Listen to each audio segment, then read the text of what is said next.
Halo, kembali lagi bersama saya, Fatimah Azahra. Kali ini saya akan menjelaskan tentang airborne disease. Airborne disease berarti penyakit yang menyebar lewat udara atau ditularkan melalui udara. Penyakit ini disebabkan oleh patogen yang bisa menyebar melalui udara dari waktu ke waktu dengan partikel yang berukuran kecil. Patogen atau penyebab penyakit ini bisa dalam bentuk virus, bakteri, atau jamur. Beberapa contoh penyakit yang menular lewat udara antara lain influenza, TBC, demam, cacar, antraks, campak, dan lainnya. Patogen atau alergen yang ditularkan melalui udara sering menyebabkan peradangan di hidung, tenggorokan, sinus, dan paru-paru. Ini disebabkan oleh inhalasi patogen yang mempengaruhi sistem pernafasan seseorang. Salah satu penyakit yang disebabkan oleh airborne disease adalah influenza. Influenza adalah penyakit yang disebabkan oleh virus nisovirus. Influenza dibagi dalam 3 tipe virus yang berbeda, yaitu tipe A, B, dan C. Penyakit ini mudah menular. Cara penularannya bisa melalui bersin, batuk, atau bercakap-cakap dengan penderita. Karena disebabkan oleh virus, penyakit ini tidak bisa disembuhkan. Penderita bisa sembuh dengan sendirinya jika kondisi badannya membaik. Cara penularan influenza adalah apabila salah satu mekanisme yang dipercaya merupakan inhibisi hormon adrenokortikotropik atau ACTH, adrenokortikotropik hormon, yang menimbulkan penurunan kadar hormon kortisol.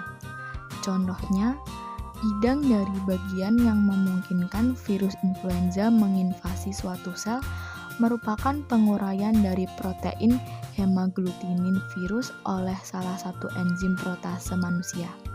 Struktur hemaglutinin yang aci hanya bisa diurai oleh protase yang ditemukan dalam tenggorokan dan paru-paru, sehingga virus ini tidak bisa menginfeksi jaringan lain.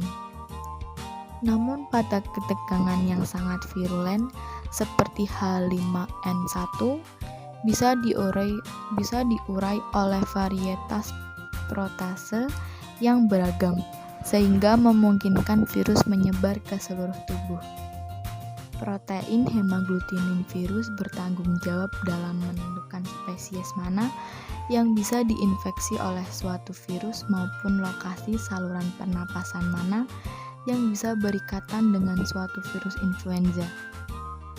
Virus yang bisa ditularkan dengan gampang dari manusia ke manusia memiliki protein hemaglutinin yang berkaitan dengan reseptor pada saluran pernapasan bidang atas, seperti pada hidung, tenggorokan, dan mulut.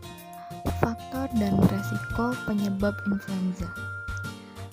Faktor resiko individu yang menyebabkan penyakit influenza yang parah bervariasi berdasarkan musim yang berhubungan dengan tipe virus influenza yang bersirkulasi.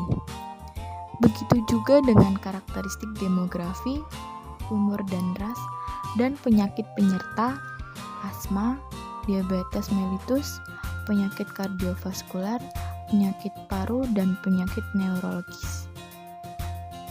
Cara pencegahan virus influenza sebenarnya sangatlah mudah, yaitu dengan cara menggunakan masker dan menjaga jarak dari orang lain ketika terkena influenza.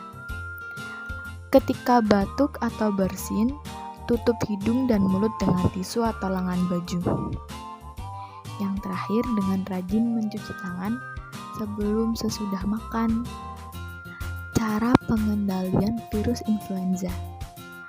Pengendalian yang dilakukan untuk mengatasi influenza adalah melakukan pengawasan terhadap virus influenza yang beredar, melakukan terapi antivirus, dapat sebagai terapi maupun pencegahan.